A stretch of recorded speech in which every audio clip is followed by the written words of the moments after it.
Pour commencer cette vidéo, je voudrais vous proposer de faire une distinction entre profil colorimétrique et espace de couleur. Un espace de couleur définit une amplitude de couleur. On pourrait voir ça un petit peu comme la taille d'une boîte dans laquelle on mettrait des couleurs.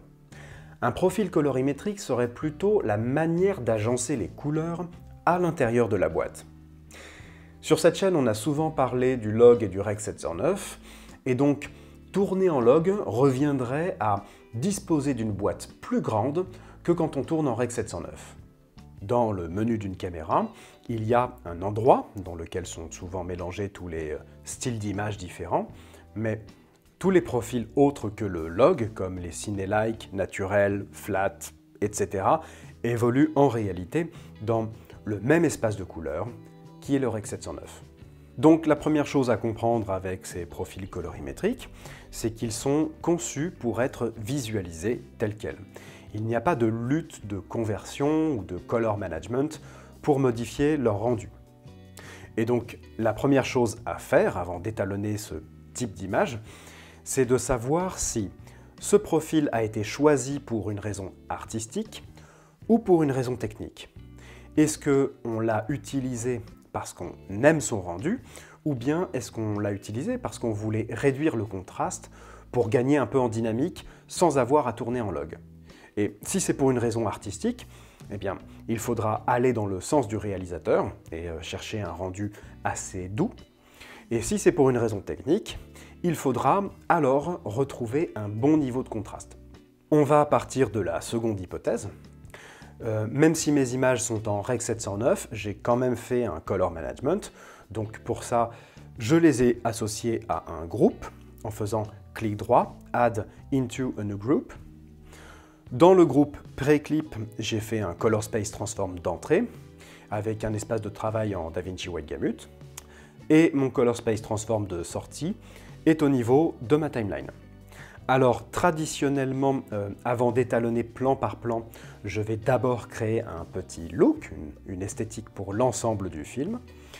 Mais si vous avez des images avec un profil particulier issu de caméras différentes, il peut être utile de commencer par redonner à celles qui en ont besoin un bon niveau de contraste. En général, il sera préférable de le faire dans le groupe post-clip. Donc, pour l'exemple, je vais faire très rapidement un réglage basique ici. Et vos modifications, plan par plan, elles se feraient donc avant.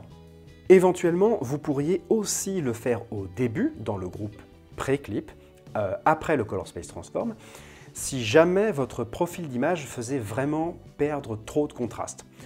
Par exemple ici, alors le plan manque de contraste à cause d'une petite surexposition de la caméra, mais c'est pour l'exemple.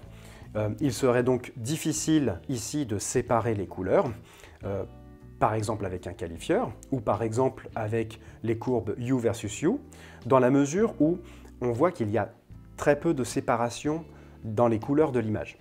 Bien, on va donc créer notre look.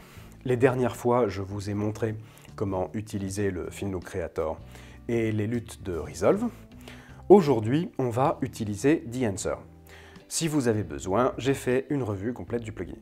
Donc, j'ai placé le plugin avant le Color Space Transform de sortie et je l'ai réglé sur DaVinci White Gamut. Et donc, on va faire quelque chose de très simple. On va utiliser la même émulation du positif Kodak 2383 qu'on avait utilisé la dernière fois avec la lutte.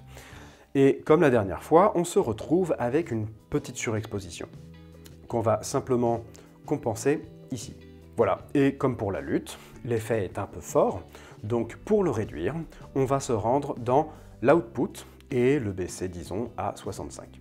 Donc j'ai dit que je ferais une vidéo sur The-Answer pour créer un look de A à Z, mais c'est déjà pour vous montrer qu'on peut créer facilement une esthétique sans avoir à cliquer sur tous les boutons. Si vous n'avez pas The-Answer, vous pouvez utiliser la technique que je vous ai montrée sur les luttes la dernière fois, ou bien utiliser le Film Look Creator si vous avez la version studio. Bien, il ne nous reste plus qu'à étalonner plan par plan. Pour ça, je vous conseille de créer une petite série de nodes à répliquer sur tous les plans. On va faire très simple ici, un node pour la balance, donc avec un gamma en linéaire et le lumix à 0, ici, comme je vous l'avais déjà expliqué.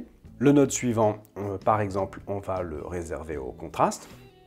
Puis on peut prévoir quelques petits nodes en parallèle pour les secondaires. Par exemple, pour y placer des masques. D'ailleurs, si vous le souhaitez, vous pouvez anticiper le type de masque dont vous pourriez avoir besoin et les garder vides dans vos nodes. Ou bien vous pourriez les garder en mémoire à cet endroit-là en enregistrant des presets.